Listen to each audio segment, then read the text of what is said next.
마태복음 27장 27절부터 56절 이 말씀을 가지고 진짜 하나님의 아들이라는 제목으로 함께 은혜 나누고자 합니다. 1976년도에 조경수라는 사람이 발표한 아니야라는 노래가 대중가요가 있습니다. 제가 좋아하는 노래는 아니었지만 이 노래는 기타를 연습하느라고 자주 불렀습니다. 가사 내용이 다음과 같습니다. 노래 아시나요? 제가 이걸 별들이 어제처럼 사랑을 속삭일 때 그대여 가신다는 그 말만은 말하죠. 아니야, 정말 아니야, 아니야, 정말 아니야. 난 정말 어쩌라고, 난 정말 어쩌라고. 아니야 가시면 정말 안 된다. 이 가사를 보면 애인이 떠난다는 것을 분명히 알고 있습니다. 하지만 아직은 말을 안 한 것 같습니다. 가신다는 그 말만은 말아달라는 것입니다. 하지만 이미 느끼고 있습니다. 말 안 해도 몸짓과 표정만으로도 충분히 알았을 것입니다. 그러면서 그러면서도 아니야라고 외치는 겁니다. 제가 이 노래를 왜 불렀냐면요, 오늘 본문에도 수많은 사람이 아니야를 외치고 있다는 겁니다. 하지만 아무리 외쳐도 진짜입니다. 그런데도 계속 사람들은 아니야를 외치고 있다는 겁니다. 제일 먼저 아니야를 외치던 사람들은 로마 병정들입니다. 아니야, 정말 아니야를 외치면서 희롱하며 고통을 주고 있습니다. 지나가던 유대인들이 아니야, 정말 아니야를 외치면서 조롱하며 지나갑니다. 대제사장과 유대교 지도자들도 역시 아니야, 정말 아니야를 외치며 지나갑니다. 외치고 있습니다. 예수님과 같이 십자가에 달린 강도들도 역시 정치범들입니다. 아니야, 정말 아니야, 이렇게 외칩니다. 그러나 반전은 예수님으로부터 시작됩니다. 맨 처음 아니야를 외치던 병정들도 역시 큰 반전입니다. 이 마지막 반전은 마지막에 여인들입니다. 함께 본문을 보면서 제가 왜 반전이라고 하는지 이 극적인 장면을 보면서 함께 생각해 보겠습니다. 모든 사람이 다 아니야, 정말 아니야를 외치고 있는데 그러면서 아니야, 정말 아니야가 뭐라고 바뀌는지 함께 보겠습니다. 첫 번째로 로마 병사들에게 조롱당하신 예수님이 나옵니다. 27절에서 31절을 보면요, 첫 번째 장면은 예수님이 로마 병사들에게 끌려가서 조롱당하는 장면입니다. 27절을 보면은 총독의 병사들이 예수님을 끌고 총독의 관저로 끌고 갔다, 이렇게 되어 있습니다. 근데 사실 빌라도의 관저는요, 세서리아, 가이사랴라고 하는 데에 있었습니다. 해변가입니다. 로마에서 배 타고 와서 바로 닿는 해변가에 있어요. 이스라엘에 가신 분들은 그 가이사랴, 세서리아라고 하는 그 유적이, 큰 유적이 남아있는 곳이 있습니다. 거기에 있었어요. 꽤 거리가 돼요. 그러면 왜 예루살렘에 지금 총독 관저라고 했냐면요, 잘못된 거예요. 총독 관저는 거기가 아니고 아마 이것은 예루살렘에 있는 로마 군대 부대 본부든지 아니면은 헤롯 왕의 궁이든지 이런 곳입니다. 여기에다가 온 부대를 불러 모았다고 했는데 부대라는 말은 600명 정도 되는 코홀트, 로마 군대의 단위입니다. 그런데 때로는 200명 정도의 그 매니플러스라는 그런 로마 군대의 단위를 가리키기도 했습니다. 아마도 600명이면 너무 많고 200명 정도 되는 병사들을 불러 모았을 것입니다. 그래도 많죠. 이제 희롱이 시작됩니다. 먼저 예수님 옷을 벗기고 주홍색 옷을 입혔는데 주홍색 옷이 어디서 났을까요? 아마 로마군 장교들이 입던 붉은색 옷을 벗어서 걸쳤을 것입니다. 재미로 하는 거기 때문에 진짜 왕의 옷을 구해다가 진짜 왕 옷을 입혔을 리는 없습니다. 그냥 왕을 상징하는 붉은색 자기들의 옷을 갖다가 걸치고 또 뭐 했습니까? 가시로 왕관을 엮어서 걸쳤는데 원래 이것은 뭡니까? 전쟁에서 승리하고 돌아온 왕들에게 월계수나무 잎을 엮어서 머리에다가 그 월계관을 씌워주는 것인데 비슷합니다. 그런데 가시가 나 있어요. 그걸 이렇게 조롱하며 씌워준 것입니다. 흉내를 내는 겁니다. 마치 뭐 같습니까? 아이들 소꿉놀이 하듯이 놀이하고 있습니다. 그리고 오른손에 또 뭡니까? 갈대를 들게 했다 했습니다. 근데 이 갈대라는 말이 사실은 갈대가 아닙니다. 왜냐하면 이 사람들은 부대 안에 있던 물건을 가지고 놀이를 하고 있는데 어디서 갑자기 갈대를 꺾어다가 한 것이 아니라 이 갈대는 자입니다. 자. 긴 잔데요. 원래는 갈대로 자를 만들었었기 때문에 갈대로 만들고 않고 막대기로 만든 것도 다 그냥 갈대라고 불렀습니다. 한국에서도 그런 말이 많죠? 어떤 말이 한번 생기면은 나중에 그 재료가 바뀌어도 똑같은 이름으로 그냥 부르죠? 그런 것처럼 이것이 실제 갈대가 아니라 굵은 막대기입니다. 굵은 막대기로 자로 쓰던 막대기를 있는 걸 집어다가 그걸 예수님 손에 들려준 것입니다. 이것이 뭡니까? 왕이 드는 홀이라고 흉내를 낸 것입니다. 그리고 그 발을 엎드려서 뭐라고 했습니까? 유대인의 왕 만세라고 조롱했습니다. 유대인의 왕이라고 부른 것은 대제사장들이 고소한 죄목입니다. 대제사장들이 사형죄에 된다면서 거짓 고소를 한 그 죄목이 바로 유대인의 왕입니다. 이 말을 병사들이 듣고 그대로 하고 있는 것입니다. 이렇게 조롱당하신 것은 마태복음 20장 19절에서 예수께서 예언하신 것을 성취된 것입니다. 진짜 희롱은 30절부터 본격적으로 시작됩니다. 먼저 침 뱉는 것에서 시작하는데요. 최고의 경멸을 나타내는 것입니다. 원래는 동방에서 왕에게 키스를 해서 최고의 존경을 표시하는 관례를 패러디한 것입니다. 침을 좀 많이 바른 것이고 조금 떨어져서 바른 것뿐입니다. 왕에게 키스하는 것을 대신 침을 뱉어서 이렇게 왕을 경배하는 모습을 흉내를 내는 겁니다. 두 번째는 육체적인 고통을 주는 건데요. 만약 갈대로 때렸다면 그래도 덜 아팠을 텐데 이게 갈대가 아니라 굵은 막대기인데요. 얼마나 정도 굵은 막대기일까 하냐면 손가락 정도의 막대기가 긴 사람 지팡이로 크게 쓸 만큼 되려면 견딜 수가 없어요. 그죠? 그냥 부러져 버리죠. 그럼 뭡니까? 최소한 우리 이런 데 있는 봉골레 자루만큼의 굵기는 돼야 두고두고 자루 쓸 수 있습니다. 그만큼 길이가 유지될 수 있습니다. 예수님을 머리를 때린 막대기는 바로 그런 굵은 막대기입니다. 긴 막대기. 그걸로 그냥 머리를 사정없이 때린 겁니다. 이게 뭡니까? 머리를 때리는 것은 조롱인 동시에 큰 고통을 준 것입니다. 이것도 이사야 50장 6절의 성취입니다. 이렇게 희롱을 다한 뒤에 주홍색 옷을 벗기고 예수님의 옷을 도로 입혀서 그리고 십자가에 못 박으러 끌고 나갔습니다. 이런 병사들의 왕놀이는 예수님은 유대인의 왕이 아니라는 것입니다. 아니야, 정말 아니야를 이들도 외치고 있습니다. 너는 유대인의 왕이 아니야. 하지만 아무리 아니라고 외쳐도 애인이 떠나가는 것은 사실입니다. 두 번째로는 십자가에 못 박히신 예수님이 나오는데요. 32절에 보면 그들은 나가다가 라는 말이 있습니다. 부대의 문을 나서자마자라는 뜻입니다. 문을 막 나서는데 구레네에서 온 사람 시몬이라는 사람을 발견한 것입니다. 원래는 죄수가 직접 자기 십자가를 지고 가는 것입니다. 그런데 십자가를 지고 가다가 못 지고 가서 쓰러지면 그때서 다른 사람들에게 지게 할 수는 있습니다. 그런데 이 사람들이 뭐라고 했습니까? 문을 나서자마자 누구를 찾았습니까? 사람을 발견했는데 뭡니까? 찾았죠. 발견한 게 아니고. 저절로 우리는 구레네 사람 시몬이라는 사람한테 십자가를 지게 해야지. 그리고서 시몬 어디 있어? 이렇게 찾은 게 아닙니다. 이 말은 뭡니까? 문을 나서면서부터 이미 예수님 상태가 어때요?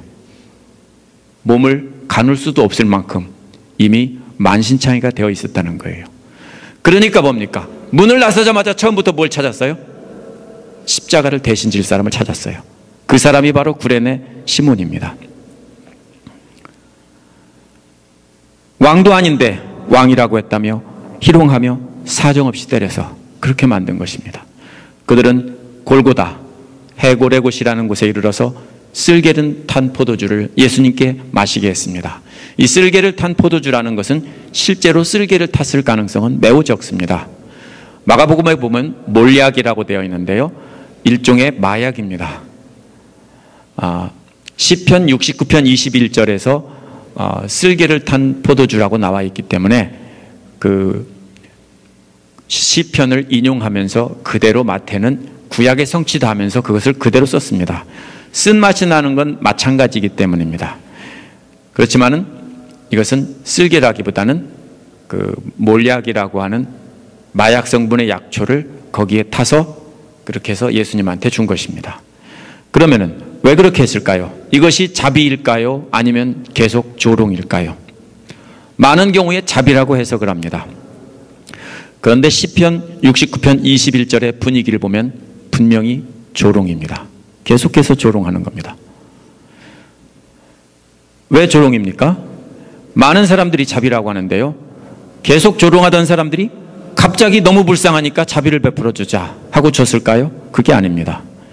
다만 이것은 고통을 덜어주던 일종의 마약은 틀림없습니다. 고통은 덜어주지만 갈증은 더 나게 하고 고통이 더 오래 지속되게 했다는 것입니다. 모든 것이 공짜가 어디 있습니까? 극심한 고통은 줄어들었지만 약한 고통이 오래 지속되면서 목이 탄다는 거예요. 제가 의학을 모르기 때문에 어떤 성분인지 어떻게 되었는지는 잘 모릅니다. 하지만 이들은 진짜 목마르다면은 그런 포도주를 줄 게 아니라 그냥 포도주를 줬어야 됩니다. 예수님은 피를 많이 흘렸었기에 지금 갈증이 많이 난 상태라 포도주를 주니까 한 모금 마시고 싶었던 겁니다. 그 맛을 보니까 아니에요. 그래서 거부하신 겁니다. 마비된 채 오랫동안 생명이 유지되는 것을 거부한 것일 수도 있습니다. 하지만 예수님은 저들의 조롱의 뜻을 알고 그렇게 거부한 것입니다. 이 로마 병사들은 예수님을 십자가에 못 박고 나서 옷을 제비 뽑아 나누어 가졌습니다. 옷은 상당히 값나가는 물건이었기 때문에 그런 겁니다. 전쟁이 나면 상대방 병사들의 옷을 어떻게 합니까? 벗겨서 가져갑니다. 왜요? 큰 돈 나가는 거예요. 왜요? 옷감, 실을 하나하나를 손으로 배틀에 짜서 만들어야만 옷감이 나오는 거고 옷이 만들어지는 겁니다. 그래서 옛날에 옷감은 매우 귀중한 물건이었습니다. 옷을 놓고 노름을 합니다. 마치 뭡니까? 화투나 카드 놀이 하는 것과 똑같습니다. 옷을 놓고 주사위 던지기 놀이를 한 뒤에 거기 앉아서 지키고 있었습니다. 지키고 있다는 말이 뭡니까? 예수님을 시체를 훔쳐가고 누가 훔쳐가지 않나, 예수님이 죽기 전에 누가 내려가지 않나 감시하는 것입니다. 왜냐하면 예수님은 로마 제국의 가장 위험하다는 정치범으로 고소되었기 때문입니다. 상당수의 병사가 지켰을 것입니다. 그런데 이것이 뭔 얘기입니까? 많은 사람들이 예수님의 시체를 훔쳐가고서 제자들이 훔쳐가고 부활했다고 거짓말했다 하는 학설이 오늘날까지 남아 있습니다. 그러면 그게 거짓말이라는 것을 분명히 드러내줍니다. 여기에 보면은 만약 예수님이 만왕의 왕이시라는 것을 저들이 알았더라면 예수님의 옷을 가지고 도박을 했을까요? 안 했겠죠. 이것도 역시 아니야, 정말 아니야 이렇게 외치는 겁니다. 그러나 옷을 뽑아 놓고 제비를 뽑는 것은 시편 22편 18절에 나오는 예언의 성취입니다. 성경으로 뭐라고 합니까? 그렇듯 너희들은 아니야 라고 하지만 성경은 맞아 라고 말하고 있다는 것입니다. 그리고 머리 위에 유대인의 왕 예수라고 써붙였습니다. 이는 대제사장이 고발한 죄 때문입니다. 빌라도는 대제사장과 유대교 지도자를 비롯한 모든 예수님이 죽이라고 고함친 그 모든 유대인들에 대해서 지금 조롱하고 있는 것입니다. 왜요? 다른 데서 보면 뭐라고 합니까? 자칭 그렇다고 쓰라. 불편하잖아요. 자기 왕을 십자가에 달았다고 하면. 근데 쓸 것을 썼다. 이렇게 말하죠. 조롱하는 것입니다. 고소한 유대인들을 조롱하는 것입니다. 물론 로마 병사들은 예수님께 하는 마지막 조롱이기도 합니다. 이것도 분명히 아니야, 정말 아니야 라고 외치고 있는 겁니다. 이 사람은 왕이 아니야. 그런데 유대교 지도자들에게 또 뭐라고 하는 겁니까? 빌라도는 아니야, 정말 아니야. 이 사람은 유대인의 왕이 아니야. 나는 알지만 너희들이 기라고 하니까 나는 그냥 썼어. 뻥치지 마. 아니야. 하고 조롱하는 것입니다. 로마 병사들은 예수님을 체포할 때부터 재판할 때까지 계속 따라다녔던 사람들입니다. 그렇기 때문에 다 압니다. 그래서 빌라도에게 보고했을 겁니다. 빌라도가 어떻게 그걸 압니까? 27절 18절에 보면은 그들이 시기로 예수를 넘겨주었음을 알았다는 것은 부하 병사들이 보고한 첩보에 의해서, 정보에 의해서 그렇게 판단한 것입니다. 여기서도 모두 아니라고 말하고 있습니다. 그 다음 38절에서 44절을 보면요, 모든 사람에게 조롱당하시는 예수님이 나옵니다. 38절에 그때라는 말은요, 예수님을 십자가에 못 박고 머리 위에 죄패를 붙였을 때, 그때 오른쪽과 왼쪽에 강도 두 사람이 있었다는 것입니다. 같이 못 박혀 있었습니다. 아마 동시에 다른 사람들이 못 박았을지도 모릅니다. 예수님은 가운데 두고 양쪽에 두 강도를 못 박았습니다. 무슨 뜻입니까? 어떤 그림이 연상됩니까? 하나 가운데 딱 있고 양쪽에 둘이 있으면 왕이나 이런 존귀한 사람을 보좌에 세울 때 그렇게 쓰죠. 한 사람 있으면 왼쪽과 오른쪽에 쓰죠. 그죠? 바로 그런 것처럼 누가 핵심입니까? 여기서 예수님이 핵심이고 왕이라는 얘기고 나머지 두 사람은 그 부하들이라는 뜻입니다. 원래는 그게 누구 자리입니까? 가운데 자리가 바라바 자리입니다. 바라바가 왕입니다. 그런데 바라바를 대신 놓아주고 예수님을 그 자리에 놓은 것입니다. 그런데 저들은 이스라엘을 위해서, 독립을 위해서 싸우던 독립투사들입니다. 유대인 독립투사들입니다. 로마 입장에서 보면 심각한 죄수들이지만 이제 예수님은 그들 한가운데 세워져서 조롱을 당하고 있습니다. 예수님을 조롱하던 일이 이제는 로마 군병들에서 바톤이 넘겨집니다. 다른 사람, 그게 제일 먼저 나오는 사람이 누굽니까? 지나가던 사람들입니다. 이 사람들이 누굽니까? 예루살렘 성문으로 지나가던 사람들일 수도 있지만 거기에 예수님을 고발하던 거짓 증인들도 역시 있습니다. 예수님을 십자가에 달리는 것을 보러 왔다가 지나가면서 조롱하는 것입니다. 저들은 머리를 흔들며 예수님을 모욕했습니다. 시편 22편 7절에서 온 말입니다. 머리를 흔드는 것은 뭡니까? 아니야, 정말 아니야 하고 강한 부정을 나타내는 것입니다. 저들은 유대인들입니다. 로마 병정들과 달리 뭐라고 말합니까? 성전을 헐고 사흘 만에 짓는 자여 하고 모욕을 합니다. 역시 로마 병정들과 똑같이 고개를 흔들면서 아니야, 정말 아니야. 하지만 이들이 외치는 것은 로마 병정이 외치는 구호와는 다릅니다. 자기들이 고발한 대로 유대인의 왕이 아니야 하고 조롱을 하면, 아니라고 하면 말이 안 되죠. 유대인의 왕이라고 자기들이 고소해놓고 유대인의 왕이 아니야 하면 무슨 말이 돼요? 자기들 독립투사를 조롱하는 꼴밖에 안 되니까 결국 자신들을 조롱하는 겁니다. 바라바 같은 사람은 많은 사람들이 반대할지라도 어떻습니까? 자기들은 참여하지 못할지라도 생각이 다르고 우리는 독립운동 그렇게 안 한다 해도 욕하지는 않습니다.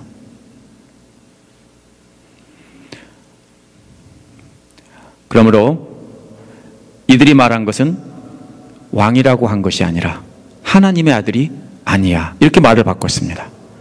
하나님의 아들이면 십자가에서 내려오라 하고 한 것입니다. 자신들이 예수님을 죽이기로 한 실제적인 이유입니다. 이제 지나가는 사람들은 아니야, 정말 아니야를 외칩니다. 이들은 예수님이 정말 하나님의 아들이 아니라는 것입니다. 자신들이 기다리던 하나님의 아들은 바라바와 같이 자신들을 구해줄 다윗과 같은 그런 전쟁 영웅이라는 것입니다. 41절에 그와 같이라는 말로 시작하는데요, 앞서 지나가던 사람들이 욕하던 것과 마찬가지로라는 뜻입니다. 누가 그렇게 했습니까? 대제사장들과 함께 조롱하던 율법학자와 장로들입니다. 이번에는 지나가는 사람이 아니라 유대교 최고 지도자들, 우두머리들이 다 포함됐습니다. 그들도 똑같이 욕했다는 겁니다. 근데 저들이 뭐라고 했습니까? 저가 남은 구원하였으되 자신은 구원하지 못한다라고 조롱했습니다. 이 말은 예수님이 하나님의 아들이라는 것을 인정하는 것입니다. 예수님이 지상사역하실 때 행하시던 모든 기적들, 남은 구원했다. 뭡니까? 하나님의 아들이라는 거예요. 그런데 아니라고 하는 거예요. 이들은 자신들의 거짓을 감추려고 이번에는 이스라엘의 왕이라고 조롱합니다. 왜? 자기들이 뭐라고 고소했습니까? 뭐라고 고소했어요? 유대인의 왕이라고 고소했어요. 근데 실제로는 사람들한테 뭐라고 했어요? 하나님을 모독했다고 했어요. 그러니까 이번에는 유대인보다 조금 약한 이스라엘의 왕이라고 합니다. 사실은 이스라엘은 북왕국이기 때문에 좀 약간 경멸하는 하던 사마리아 사람들이 있던 쪽입니다. 그래서 이스라엘의 왕이다. 좀 범위가 넓게 이렇게 조롱을 했습니다. 참 야비한 사람들입니다. 빠져나가려고 별짓을 다 합니다. 그러면서 뭐라고 합니까? 내려오라. 십자가에서 내려오면 믿겠다는 것입니다. 조롱하는 호칭은 다르지만 말하는 건 똑같습니다. 십자가에서 내려오라. 그러면 믿겠다. 실제로 하나님의 아들이 아니라는 뜻입니다. 만약 저들이 예수님이 짠 하고 십자가에서 내려오면 아이쿠 하나님의 아드님하고 엎드렸을까요? 그렇지 않습니다. 더 훨씬 놀랄만한 증거를 보여줘도 저들은 계속 아니라고 말할 것입니다. 보여달라고 합니다. 오늘날도 똑같아요. 사람들에게 하나님을 보여줘봐. 그러면 내가 믿을게. 믿어요? 안 믿어요. 43절에 이어지는 대제사장들 말이 가관입니다. 그가 하나님을 의지하였으니 이제 하나님이 그를 구원하게 하라지.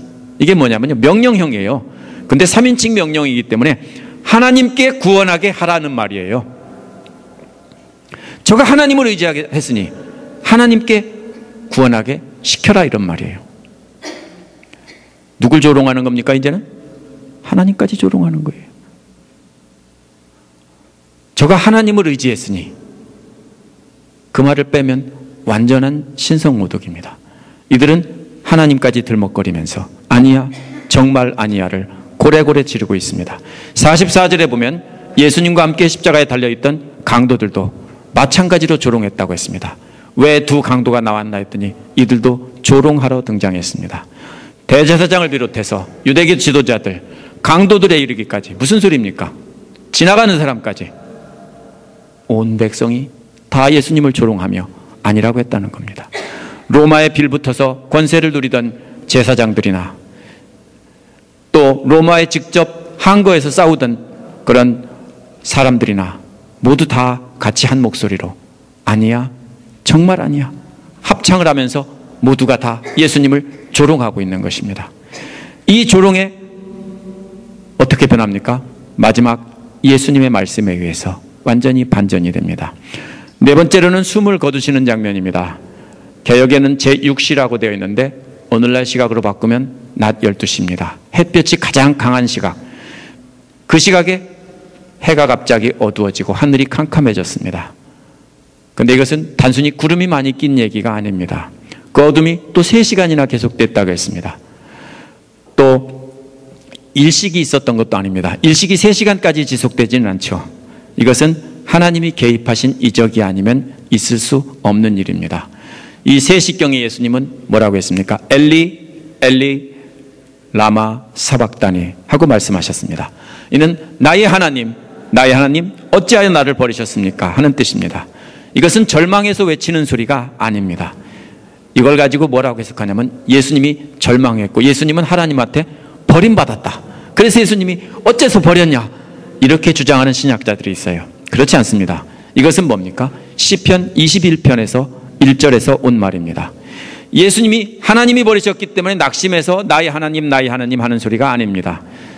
시편 22편을 보면 압니다. 시편 기록자는 아주 힘든 상태에 있었습니다. 간구하고 기도해도 응답하지 않는 것 같습니다. 그러니까 하나님 왜 응답하지 않으세요? 왜 나를 버리셨어요? 이렇게 절망 가운데서 기도하는 것입니다. 그런데 하나님은 이렇게 간구해도 응답하시지 않는 것처럼 보인다는 것입니다. 근데 시편 22편 그 다음을 읽어보면 뭐라고 되어 있습니까? 그래도 하나님을 의지하겠다는 겁니다. 그렇게 하나님이 나를 응답하지 않고 내가 절망 가운데 있을지라도 나는 하나님을 의지하겠습니다 라는 이야기가 나옵니다. 이게 무슨 소리입니까? 예수님은 지금 절망적인 상태 가운데서도 전적으로 하나님만 의지한다는 소리입니다. 거기까지만 하고 더 이상 말씀을 못 내셨기 때문에, 힘이 없어서 소리를 못 내셨기 때문에 그렇지, 예수님께서 계속 하시려는 말씀은 바로 시편 22편에 나온 예언의 성취라는 것입니다. 그 힘든 상황에서, 하나님이 응답하지 않는 것과 같은 상황에서도 전적으로 하나님만 의지하겠습니다, 이런 고백입니다. 예수님이 엘리 엘리라고 하자 사람들은 엘리야를 부른다고 착각을 했습니다. 그러자 그중 한 사람이 그 말을 듣는 즉시 달려가서 해면을 포도주에 적셔서 갈대에 꿰서 예수님에게 마시게 했습니다. 아마 이 사람은 예수님이 곧 숨이 넘어갈 것 같으니까 이어지는 말을 계속 듣고 싶었던 것일 겁니다. 그렇지 않으면 가만히 있다가 그렇게 급히 달려갈 일이 없죠. 급히 달려가는 겁니다. 급히 달려가서 꿰가지고서 얼른, 왜냐하면 사박다니한 뒤에 말소리가 작아서 들을 수가 없기 때문입니다. 근데 사람들이 뭐라고 했습니까? 가만둬라, 엘리야가 와서 구해주나 보자. 어떤 이들은 예수님을 의인으로 생각하고 실제로 엘리야가 구해주러 올지도 모른다고 생각한 사람도 있었을 것입니다. 그러나 예수님은 더 이상 말씀 안 하셨습니다. 큰 소리로 부르짖으시고 숨을 거두셨습니다. 뭐라고 했는지는 알 수 없습니다. 다른 복음서에는 다른 말이 나와 있습니다. 사람들이 틀리게 쓴 것이 아니라 예수님이 십자가에서 여러 가지 말을 하셨는데 각자 자기가 기억한 말을 여기다가 남겨놓은 것뿐이지 틀린 게 아닙니다. 예수님은 절망 가운데서 엘리 엘리 라마 사박다니 하신 것이 아닙니다. 자신은 바로 시편의 예언을 된 대로 하나님의 아들 그리스도라는 것을 스스로 증거하신 것입니다. 예수님은 시편 22편을 인용하면서 너희들이 다 아니야 정말 아니야를 외치고 있지만 나는 정말이야, 이 소리입니다. 구약 성경에 예언된 대로 지금 그 말씀들이 하나하나 다 성취되고 있어. 모두가 짜고 그렇게 성취하자고 연극을 했을까요? 아닙니다. 저절로 그렇게 성취되고 있다는 것입니다. 예수님은 맞다라고 계속 반복하고 있는 것입니다. 모두가 다 아니라고 하지만 예수님이 그것을 뒤집습니다. 맞다, 성경의 예언이다. 그런데 다섯 번째는 이방인들에 의해서 증거된 진짜 하나님의 아들이라는 것입니다. 예수님이 돌아가시자 초자연적인 현상이 나타나기 시작했습니다. 이 현상들은 예수님에 대해서는 하나님의 아들 맞아 그런 겁니다. 앞에서 예수님이 엘리 엘리 라마 사박다니 하시면서 구약 시편의 예언이 성취되었다, 정말이다 하니까 하나님이 짜잔 하고 뭡니까? 자연 현상을 통해서 맞다라고 동의해 주시는 겁니다. 정말이다 하고 하나님께서 지진을 일으키고 이런 것을 통해서 알려주고 있는 것입니다. 하지만 예수님을 조롱하던 유대교 지도자들과 모든 사람들에게는, 특별히 유대교 지도자들에게는 무슨 사인입니까? 더 이상 함께 하시지 않겠다는 심판의 선언입니다. 첫 번째 현상이 뭡니까? 성전의 휘장이 위에서부터 아래까지 찢어진 것입니다. 이것은 그게 무슨 뜻입니까? 예루살렘 성전의 지성소에 보면 성소와 지성소 사이에 휘장으로 막혀져 있습니다. 그리고 그 안에는 하나님이 계신다고 믿고 거기 하나님이 계시는 곳으로 예배를 했던 장소입니다. 근데 그것이 위에서 찢어진다는 것은 무슨 소리냐입니까? 하나님이 그 자리를 떠나셨다는 소리입니다. 이제는 더 이상 너희들과 함께하지 않겠다라는 뜻입니다. 누구한테 선언하는 겁니까? 거기 있는 유대교 지도자들, 대제사장들, 예배하는 유대인들에게 보여주는 겁니다. 하나님이 말로 보여주는 게 아니라 쫙 찢으면서 아니야, 이건 정말 아니야, 너희들 아니야, 다 틀렸어, 나는 더 이상 너희들과 함께하지 않겠어 하고서 아예 떠나신 겁니다. 왜냐하면 위선과 죄악으로 가득 찬 유대교 성전은 더 이상 하나님을 예배하는데 합당치 않았기 때문입니다. 이 휘장 찢어지는 거 누가 봤을까요? 그 당시에 성전에서 예배드리던 자들이 다 봤을 것입니다. 그리고 그 사람들이 그걸 보고 그 중에 믿은 사람도 있었을 것입니다. 제사장이 어땠을까요? 그걸 봤을 때 소스라치게 놀랐을 겁니다. 이게 보통 일이에요? 예배를 드리고 있는데 갑자기 쫙 찢어집니다. 꽤 높은데요. 이것은 유대교 지도자들에게 너희들은 아니야. 정말 아니야. 너희들은 더 이상 백성들의 지도자가 아니야. 이 소리입니다. 이제는 더 이상 필요 없다는 것입니다. 성소와 지성소를 구분하는 그것이 필요가 없어지면 이제는 제사장이 필요가 없어지는 것입니다. 이제는 누구나 다 들어갈 수 있게 바뀌었습니다. 예수께서 십자가를 통해서 모든 신자들이 제사장이 되어서 새로 모두가 다 나갈 수 있게 만드신 겁니다. 오늘날 그래서 종교개혁이 뭔지 아세요? 목회자들이 갖고 있던, 개톨릭 신부들이 갖고 있던 성경을 평신도들에게 돌려준 거예요. 근데 오늘날도 평신도들이 돌려줬어도 싫어. 목사님이 읽어줘. 이렇게 하죠? 아니에요. 여러분에게 돌려준 거예요. 저만 해석합니까? 저만 고민합니까? 아니에요. 여러분도 해석하고 고민해야 돼요. 그래서 뭡니까? 이제는 구분이 없어졌어요. 다만 저는 더 많이 공부해서 가르치는 것뿐이지 똑같아요. 이제는 더 이상 제사장과 제사장이 아닌 것에 구분이 없어졌다는 뜻입니다. 그 다음에는 로마 군병들은 다음에 나오는 세 가지 현상을 목격했을 것입니다. 본 것은 첫 번째 현상인 지진입니다. 경험자들에 의하면 지진이 일어날 때 사람들은 엄청난 두려움을 느낀다고 합니다. 로마 군병들도 지진이 일어나자 엄청난 두려움에 사로잡혔을 것입니다. 바위가 갈라진 것은 독립된 현상이 아니라 지진이 일어나자 그 다음에 바위가 갈라진 겁니다. 무덤이 열린 건 뭡니까? 우리식으로 흙무덤이 열린 게 아니라 유대인들의 무덤은 바위 동굴 속에 있습니다. 근데 바위가 갈라지자 그 속에서 무덤이 어떻게 합니까? 열렸다는 뜻입니다. 결국 이 세 가지 현상이 다 뭡니까? 지진 하나예요. 지진에 의해서 지진이 심하게 나고 흔들리자 바위가 쫙 쪼개지고 그러면서 무덤이 열렸다는 뜻입니다. 이것은 하나의 기적입니다. 그리고서 영어 번역 중에 ESV하고 NLT는 52절에 무덤이 열리고 거기다가 마침표를 찍었어요. 여기는 쉼표를 했죠. 무덤이 열렸다를 이거를 뭡니까? 51절 끝에다 붙인 거예요. 무덤이 열렸다. 왜 그렇게 했습니까? 로마 군대가 목격한 현상은 지진과 동반되는 현상입니다. 땅이 흔들리고 바위가 갈라지고 무덤이 열린 것을 본 것입니다. 그 다음에 52절에 무덤이 열리고는 무덤이 열렸다라고 되어야 합니다. 그래서 로마 병사들은 죽은 자들이 살아서 나오는 것을 본 적이 없습니다. 제가 판단하기로는. 이것은 정말 하나님께서 로마 병사들에게 아니야, 정말 아니야. 너희들이 아까 외친 그 아니야는 정말 아니야 하고서 지진을 통해서 보여주신 것입니다. 52절 마지막 부분은 예수님께서 부활하신 뒤에 잠자던 많은 자들이 부활해서 무덤에서 나와서 예루살렘 성으로 들어갔다. 이렇게 되는 겁니다. 만약에 그걸 끊는다면요. 여기서 잠잔다는 말은 죽었다는 말의 완곡한 표현인데요. 성도라는 말은 거룩한 유대인들을 뜻하는 것입니다. 모두가 다 타락한 가운데서도 유대교를 믿는 사람 중에서도 거룩한 사람들이 있었습니다. 그런 사람들을 말하는 겁니다. 그런 사람들이 예수님과 함께 부활해서 예루살렘에 들어가 많은 사람들 앞에 보였다는 것입니다. 이것이 ESV하고 NLT를 번역한 사람들이 해석한 것입니다. 왜냐하면 원문에는 점이 없기 때문입니다. 다른 번역들에 의하면 어떤 뜻이 되냐면요. 예수님이 돌아가실 때 바위가 갈라지고 무덤이 열렸고 죽은 사람이 부활했는데 그들이 무덤 안에서 3일 동안 가만히 기다렸다는 뜻입니다. 그랬다가 3일 뒤에 예수님 부활하시자 그때서 나와서 예루살렘으로 들어갔다는 말이 되는 거예요. 다른 성경 번역처럼 해석한다면요. 근데 그거는 말이 안 됩니다.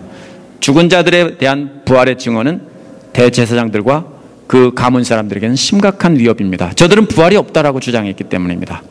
저들의 근거지인 성전까지 휘장이 찢어져서 기능이 폐지됐는데 이번에는 뭡니까? 저들의 신앙까지도 이제는 찢어진 겁니다. 그래서 폐기된 겁니다. 부활이 없다고? 아니야. 정말 아니야. 하고 저들에게 알려주는 것입니다. 이는 예수님의 죽음과 부활이 이러한 종말론적인 사건을 촉발시키고 시작되게 했다는 것입니다. 그러나 저들은 예수님처럼 영원한 몸을 입은 건 아닙니다. 나사로처럼 부활해서 잠시 보여준 것입니다. 죽은 자들이 부활한 것은 예수님을 조롱하던 모든 자들에게 아니야, 정말 아니야를 외치신 것입니다. 너희들 다 틀렸다는 겁니다. 예수님은 뭐라고요? 진정한 하나님의 아들이라는 것입니다. 장차 오실 때 모든 믿는 자들이 부활하는 것을 미리 보여주는 사건입니다. 죽은 자들이 부활해서 예루살렘에 들어가 많은 사람에게 나타난 것은 로마 병정들이 목격한 것이 아닙니다. 로마 병정들은 그 현장에서 목격한 것은 바위가 갈라지고 지진 때문에 바위가 갈라지고 무덤이 열린 것까지입니다. 로마 병정들은 이 세 가지 기적을 눈으로 똑똑히 목격했습니다. 이들은 이방인들이고 유대인 관점에서는 부정한 자들입니다. 이들은 예수님을 직접 희롱했고 고문했던 사람들일 것입니다. 제 말이 될까요? 200명이 모였다고 했는데 그 중에서 담당한 사람들은 고문하는 사람 따로 있고 못 박는 사람 따로 있는 것이 아니라 죄수를 처리하는 담당관들이 하는 겁니다. 그러면은요, 다른 사람들은 옆에서 조롱하고 보고 있었으면서 그 담당한 사람들이 괴롭히고 때리고 하다가 십자가에 못 박고 거기서 지키고 있었다. 이것이 가능성이 제일 높습니다. 그렇다면 뭡니까? 조금 전에 이들은 예수님을 희롱하던 자들입니다. 막대기로 머리를 때리면서 아니야, 침 뱉으면서 아니야 라고 했던 사람입니다. 근데 이들이 갑자기 이분은 참으로 하나님의 아들이었다. 왜 그렇게 고백했을까요? 이들은 십자가형에 처하는 판결이 내리지면 매질을 해서 형장으로 끌고 가서 십자가에 못 박는 일을 전문적으로 하는 전문가들입니다. 이들은 그동안 수없이 많은 죄수들을 십자가에서 처형했을 것입니다. 그런데 한 번도 다른 사람들 죽을 때 그런 지진이 일어나는 것을 본 적이 없습니다. 지진으로 바위가 갈라지고 무덤이 열린 이런 현상을 본 적이 없습니다. 얼마나 두려웠겠습니까? 그 두려운 가운데서 이들은 엄청난 두려움에 휩싸였는데 이 두려움은 마태복음 17장 6절에서 베드로가 변화산에서 예수님이 변화된 모습을 보고 두려워했다는 말과 똑같은 말입니다. 단순한 지진이 아니라 하나님의 능력이 나타났다는 것을 깨닫고 하나님의 영광이 나타났다는 것을 깨닫고 이들은 두려워하며 떤 것입니다. 그리고 깨달은 것입니다. 하지만 저들은 베드로와는 분명히 달랐습니다. 베드로는 기적을 행하시고 놀라운 말씀을 전하시던 예수님을 보고 그렇게 고백한 거예요. 예수님이 잘 나갈 때 변화까지 되니까 그걸 보고 좋아서 그렇게 한 말이에요. 근데 이들은 뭐예요? 십자가의 죽음을 보고 이분은 정말로 하나님의 아들이셨다. 부활한 걸 보고 아니에요. 예수님이 십자가에서 운명하신 것을 보고 이분은 정말 하나님의 아들이었다. 이거는 베드로보다 훨씬 더 차원 높은 신앙 고백입니다. 이들은 계속 아니야를 외치다가 이제는 맞아, 돌아서서 맞아, 정말 맞아, 이분은 하나님의 아들이야, 이렇게 말하고 있는 것입니다. 백부장과 병사들은 가야바의 집에서 성전에서 예수님을 재판할 때 하나님의 아들이라고 했다며 신성모독죄로 정죄한 걸 다 들었습니다. 로마 총독에게 그리고 거짓말로 유대인의 왕이라고 고소한 것도 다 알고 있었습니다. 그렇게 저들은 이 놀라운 경험을 하고 처음에 유대인들이 말한 하나님의 왕이라고 한 말이 진짜 맞구나, 그 말을 듣고 지금 이 자리에서 말하고 있는 것입니다. 그러나 동시에 성전에서 제사를 드리던 제사장은 어떻습니까? 똑같이 기적을 보여줬어요. 하나님께서 성전 휘장이 쫙 찢어지는 것을 제사 드리는 중에 보여줬을 거예요. 그러면 이 사람들은 하나님 말씀을 더 잘하니까 먼저 깨달아야 했을 사람들이에요. 하나님을 말씀을 가르치는 사람들이면 먼저 하나님의 능력 앞에 엎드리며 회개했어야 돼요. 근데 저들은 뭐라고 했을까요? 제가 안 봤지만 아니야, 정말 아니야, 귀를 막고 몸부림을 치면서 아니야라고 계속 소리쳤을 겁니다. 이 부분이 주는 가르침이 분명합니다. 유대교 지도자들은 예수님의 중요성을 놓쳤지만 개만도 못한 이방인들은 예수님을 이해하고 진정한 정체성을 끌어안았다는 것입니다. 그렇다면 제자들은 이제 복음은 모든 이방인들에게 전해져야 한다는 것입니다. 로마 병정들만이 죽음을 지켜본 것이 아닙니다. 55절 56절에는 또 다른 목격자가 나옵니다. 55절에 보면 많은 여자들이 있었다고 했습니다. 그런데 이들은 갈릴리에서부터 예수님을 따라온 여인이다라는 것입니다. 이게 무슨 소리인지 아세요? 여자 제자들이다라는 뜻입니다. 왜 따라옵니까? 멀리서?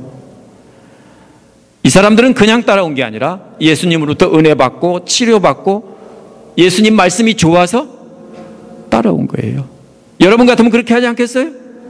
죽을 병에 걸렸는데 예수님 말씀 듣고 기도받고 치료받고 나았는데 사람들이 돌 던지며 죽이려고 했는데 예수님께 용서해 줬는데 안 따라가겠어요?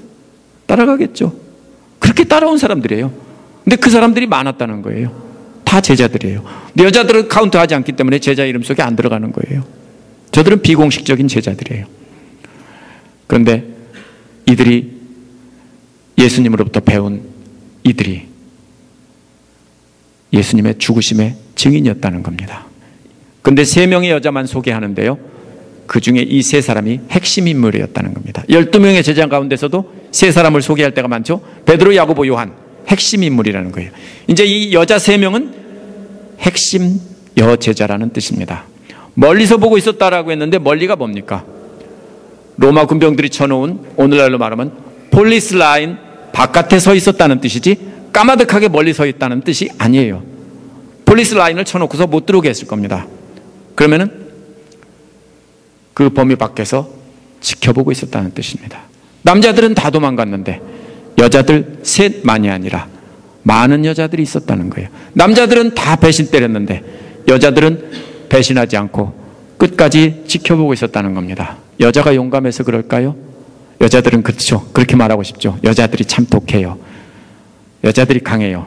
근데 그런 뜻이 아닙니다. 그럴 수도 있지만 당시에는 여자들을 사형에 처하는 경우가 거의 없었습니다. 여자들이 처형되는 경우는 주로 유대교에서 돌로 쳐 죽이는 것, 간음했을 때뿐입니다. 특히 여자들이 이런 정치적인 범죄로 관여했다고 죽이는 법은 없었습니다. 전쟁터에서도 적군을 다 죽여도 여자들은 살려놓고 뭘로 남깁니까? 심부름하고 일하는 노예로 부리게 살려줍니다. 그게 법이에요. 그러니까 여자들은 뭡니까? 우리는 여자인데 설마 죽이기 하겠냐? 이러고서 저들은 있는 겁니다. 당시 여자들의 증언은 유대교 사회에서나 로마 사회에서나 다 인정되지 않았습니다. 그러나 마태는 이 3여인을 증인으로 세운 겁니다. 이 셋이라는 숫자가 증인으로 합당한 숫자이기 때문입니다. 이들 셋 이름이 뒤에도 나오는데 다른 사람을 대표해서 기록했을 가능성이 높습니다. 다른 사람이 더 있었을지도 몰라요. 실제로는 많은 여자들이 함께 목격을 했을 겁니다. 이 여인들은 죽으심과 장사되심과 부활하심과 그 빈 무덤까지 모든 과정을 다 지켜봤습니다. 성경 자세히 읽어보세요. 제자들은 다 도망갔는데 여자들은 죽으심에서부터 장사되심 부활하심까지, 그뿐 아니라 십자가에 끌려가는 장면까지 계속 따라다녔습니다. 만약에 누군가가 이 여인들에게 마이크를 들이대고서 말하게 해줬더라면 뭐라고 했을까요? 이 여인들은 맞아, 진짜 하나님 아들이야. 우리가 다 봤어. 우리가 저 로마 병사들이 맞아 라고 하는 것도 우리가 봤어. 오늘 말씀을 정리해 봅니다. 오늘날도 다 아니야를 외치고 있습니다. 특히 지식인일수록, 돈이 많을수록, 권력이 많을수록, 성공한 사람일수록 아니야, 정말 아니야. 예수님을 하나님의 아들이라고 하는 것은 멍청하고 가난한 사람들이 마약처럼 부르는 말이야. 2012년 9월 18일 하버드 대신학부에서 카렌 킹이라는 여자 교수가 예수님이 결혼했을 가능성이 있다라고 기록된 고대 파피루스를 발견했다고 주장을 했습니다. 제가 그래서 페이스북에서 댓글을 길게 달았었는데요. 지난 3월에 이 파피루스 조각이 진품이다고 발표를 했다는 기사를 봤습니다. 저는 몰랐는데 안수 집사님이 말씀해 주셔서 찾아보니까 나와 있어요. 저들이 주장하는 연대가 보니까 8세기입니다. 우습지 않습니까? 8세기. 예수님이 몇 세기예요? 1세기인데 8세기 진품이라는 거예요. 뭔 말이에요? 이런 얘기예요. 쉽게 말하면 제가 부인이 셋이나 있었는데 앞으로 800년 지난 뒤에 어떤 사람이 안정선 목사는 부인이 셋이나 있었다. 그런데도 뻔뻔스럽게 목회를 하고 있었다. 이렇게 누가 장난으로 썼어요. 그리고 그것이 다시 1000년쯤 지난 후에 발견되면 우와, 말이 됩니까? 언제 기록됐어요? 사실이에요? 1세기. 아무리 늦어도 2세기는 되어야 되는 것입니다. 더군다나 신약 성경은 그리스어로 쓰여져 있는데 이것은 이집트 쪽 지방의 콥틱어로 쓰여져 있습니다. 한번 보여주세요. 그 앞에 있습니다. 이것이 아니고요. 다음 거예요. 예, 이것이 바로 그 문제의 그 조각입니다. 그런데 이 글씨를 가만히 보면은요, 2, 3세기에 대문자 사본들을 흉내내서 썼는데요, 굉장히 조잡합니다. 이 8세기의 성경 사본들과는 형식이 달라요. 이거는 고대의 그 2세기나 1세기에 필사하는 법을 흉내내 가지고 썼어요. 근데 문체나 내용이나 글씨나 조잡하기 짝이 없습니다. 앞에 걸 보여주세요. 앞에 거요. 이거는 2세기 P46이라고 하는 것입니다. P46인데 어떻습니까? 글씨가 한번 비교가 됩니까? 손으로 쓴 것이 2세기에 사람들이 필사한 성경입니다. 오늘까지 남아 있습니다. 어떤 사본들은 성경 사본은 1세기부터 존재합니다. 그것도 엄청나게 많은 수가 오늘날 3세기, 4세기, 8세기 같은 성경은요 잔뜩 남아 있어요. 1세기, 2세기는 적지만. 근데요, 왜 그렇게 많은 성경에는, 필사본에는 맞다라고 말하고 있는데 그걸 가지고서 와, 여기에서 이게 진리의 말씀이 담겨 있다, 이게 옳다라고 하지 않습니까? 다들 뭐라고 합니까? 아니야? 정말 아니야. 그거 다 거짓말이야. 제자들이 다 꾸며 쓰고서 하는 말이야. 이렇게 말합니다. 그러면서 8세기여서 낙서 쪼가리 하나 발견하고서는 진짜 맞아. 말이 돼요? 근데 저것만 보고서 모르는 사람들은 보고 뭐라고 합니까? 예수님이 결혼했대. 한겨레 신문이고 모든 신문이 대서특필합니다. 국내 신문 기자들이 알지도 못하면서 연이어 보도합니다. 제 앞에서는 이런 얘기 하지 마세요. 제가 이게 전공입니다. 제가 머리가 깨지도록 일하면서 저것만 공부한 사람입니다. 예수님이 돌아가실 때도 유대교 지도자들은 예수님이 뭐라고 했습니까? 아니라고, 왕이 아니라고, 하나님의 아들 아니라고 했습니다. 그런데 예수님은 구약성경 시편을 마지막에 인용하면서 저들의 주장을 뒤집었습니다. 맞아, 시편에 써 있었다. 내가 그렇게 죽고 있잖아. 하나님께서 여러 가지 기적으로 예수님의 주장을 옳다고 사인을 보여주셨어요. 근데 이걸 보고 제사장들은 믿지 않았지만 이방인들이 믿고 이분은 진정 하나님의 아들이었다라고 증언했습니다. 이 모든 과정에 숫자에도 들어가지 못하는 여자들까지도 증인으로 있었으면서 맞다라고 말하고 있습니다. 이게 뭔 소리입니까?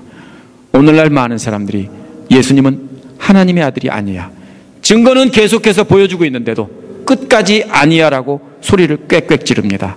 예수님은 그냥 가난한 사람을 돕던 훌륭한 선생님일 뿐이야 하고 계속 외칩니다. 그럼 성경에 나타난 이야기는 뭐야? 다 뻥이야, 다 거짓말이야. 제자들이 거짓말을 써서 사람들에게 퍼뜨린 거야. 그런데 어떤 바보가 거짓말을 써서 퍼뜨리고 베끼다가 순교하고 죽어가는 바보들이 어디 있어요? 그래서 이런 주장에 휩쓸려서 모두가 아니야를 지금도 외치고 있지만 미국 사회가 모두가 다 아니야라고 외치고 있습니다. 그런데 예수님은 분명 하나님의 아들이십니다.